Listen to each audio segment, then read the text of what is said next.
আব্দুর রহমান খেলছিল বারান্দায়। হঠাৎ সে জিজ্ঞেস করল, মা, আমি যদি সারাদিন খেলি আর হোমওয়ার্ক না করি তাহলে কি হবে? মা হাসলেন, বললেন, তাহলে পরীক্ষায় ভালো করবে না। যেমন আখিরাতের কাজ না করলে আল্লাহও খুশি হবেন না। রোজিনা এসে বলল, মা, আখিরাতের কাজ মানে কি? মা বললেন, বাবা, আখিরাত মানে জান্নাতে যাওয়ার জন্য ভালো কাজ করা, নামাজ পড়া, মিথ্যা না বলা, সাহায্য করা।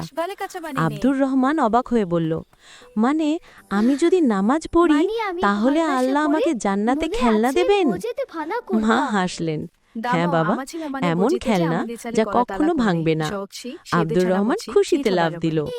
বাবা ঘরে ঢুকে কথা বললেন, ও, আমি শুনছি কেউ জান্নাতের খেলনা নিয়ে কথা বলছে। এখন ছেলে কথা বলবেন, জি বাবা, আমি আজ থেকে নামাজ পড়ব। বাবা হাসলেন আর বললেন, সাব্বাস, দুনিয়ায় পরিশ্রম করো, আখিরাতে পুরস্কার পাবে। মা বললেন, চলো সবাই নামাজ পড়ে আল্লাহকে ধন্যবাদ দিই। ছেলে এবং মেয়ে একসাথে বললেন, জি মা। দূরে আজানের ধ্বনি শোনা যায়। বাচ্চারা মনে রেখো, দুনিয়ায় ভালো কাজ করলে আখিরাতে আল্লাহ আরো বড় পুরস্কার দেবেন। তাই নামাজ পড়ো, ভালো কাজ করো আর সবার সাথে হাসি খুশি থেকো।